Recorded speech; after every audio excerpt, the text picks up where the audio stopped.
Hi everyone. Over the coming months, I want to share a book of beautiful channel teachings from Jesus with you called A Revolution of Light and Love.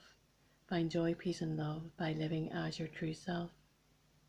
And I actually channeled this book around 2013-2014, but I'm being guided to share it fully now because, as you're probably aware, the whole world is now going through a process of awakening, a process of healing and a process of change.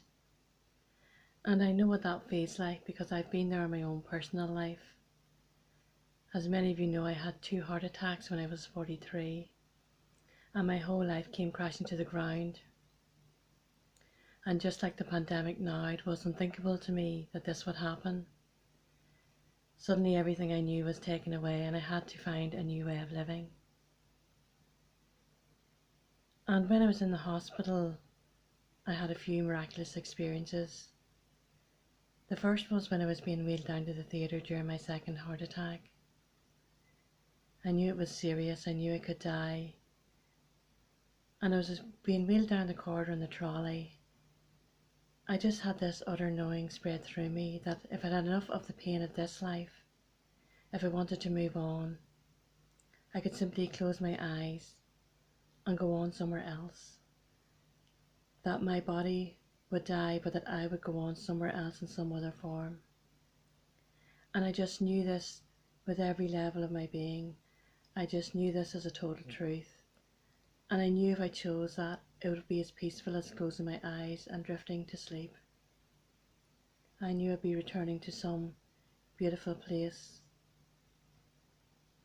And I wanted to share that today because some of us may lose people through the coronavirus and it will be painful, but just know they were absolutely going back home to this beautiful place of light.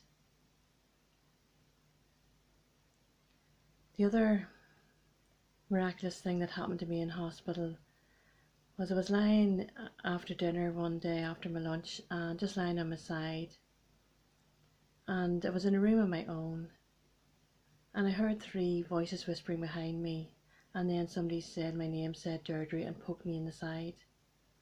And I whirled around and there was nobody there. The room was completely empty. And I was a little bit freaked out, but I kind of knew even then that it was my angels trying to catch my attention. So I was excited as well as being a little afraid. And I think through this awakening journey we will all have those moments, bouncing between fear and excitement, between love and fear. And that's okay, that's part of the journey. But I never forgot that beautiful moment. I can still feel the point in my side where I was poked. It was a very, very strong message for me. So it took me a while to recover, come back to myself after the hospital. But after a year or so I started to go to meditation classes, to angel classes. And I very quickly discovered that I had this beautiful connection to my angels and guides, that I could actually trance with them, and that means letting them come really close into your energy, becoming one with your energy, so you can become one being of love together. I suppose when it really works at its best level, that's what it is. It's just utterly beautiful. And like Esther Hicks, who channels the Abraham books, the Law of Attraction books, I realised that I could surrender to them and let them speak through me. And I was a writer beforehand and I'm still a writer now. And I had a line of a book running through my head: I'm not afraid of dying, I'm afraid of not living. So one day I sat down to start to write this book. And about the 3rd or 4th paragraph in, I realised this is not me writing anymore. And I realised this was my healing guide at the time stepping in, and that he was channeling this book to me. And to me it's like taking dictation. It's like logging in, I guess, to your PC. So you kind of stand back and let somebody else come in and take the lead for a while. So that was utterly beautiful. And then through another moment of turmoil when I left my marriage and left my home, so left my place of work because I'm a freelance self-employed, everything fell apart again. I was staying in my baby sister's spare room. And during this time of turmoil, I sat down to finish that book for my healing guide. and the next minute Jesus was stepping in and channeling this first book through me. I remember channeling 2 pages, being totally freaked out, putting them away for a fortnight, and I suppose there was really curiosity that got the better of me, kind of going, well, I can continue this, see where it goes. Don't have to share it with anybody if I don't want to. But as soon as I started channeling these beautiful words, I knew they had to be shared with the world. They're just gorgeous. But I kept being held back, going, wait. And now I see we were waiting for this time.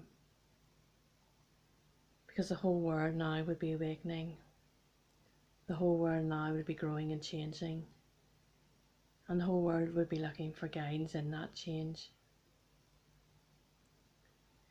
And the teachings in this book are all about reclaiming your own personal power, reconnecting to your soul, becoming your true divine self now, walking this world as your true divine self, as Jesus did. And I know the words Jesus and God have actually been used to enslave us. I will say that strongly. They've been used to keep us in fear. They've been used as tools of judgment. Whereas the truth is that the message of Jesus is just a message of utter pure love and nothing else but love. And that message has got lost along the way. It's also a message of pure freedom. And if you think about Jesus' story, he was a true fighter for freedom for himself and for everyone.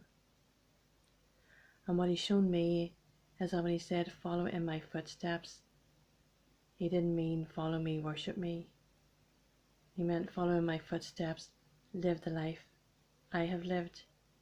Live this divine life now. Know your oneness with God now. And this is what comes over again and again and again in this first book. And I think it's just really, really important for us to reconnect to ourselves and find our own truth inside us and our own spiritual path inside us. And I'm sharing these teachings now to see if they can help you to do that. But you see for yourself, the teachings keep turning you inside you over and over again, because that is where you'll find all truth, all wisdom, all knowing. I'm going to be sharing these teachings every Sunday in my Sunday Soul Inspiration newsletter and every Monday across my social media. But I'll share part 1 this Sunday across all my media because it's Easter Sunday and I think this is a beautiful time to be starting this. And you see the beautiful painting behind me here. This is a channel painting by Belle Logue. And to me, this gold rose is the image of Jesus for me. And you will see across all my website and all my media the golden yellow rose. And that to me is that beautiful reminder that he's with us as a most beautiful teacher. And I suppose that's what I want to finish by saying, that I have found him to be nothing but a beautiful being of pure love, who has taught me how to love, who is teaching me to become a better person, who has never asked anything of me except that I become funny myself, and helps me every step of the way, when I fall as well as when I rise. So I just hope these teachings will help you get back to that central message of love, that they will remind you that you are the light and love of God in a body, that you can get rid of all that no longer works for you, to get rid of all the lures the world has piled on top of you, and to find underneath that this beautiful being of light and love that you are.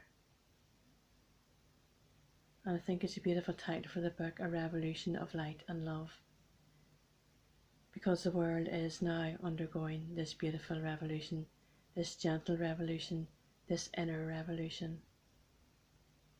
And if you feel called to take part in this inner revolution, I hope you'll join me over the next coming months and enjoy these beautiful teachings. Thank you and take care.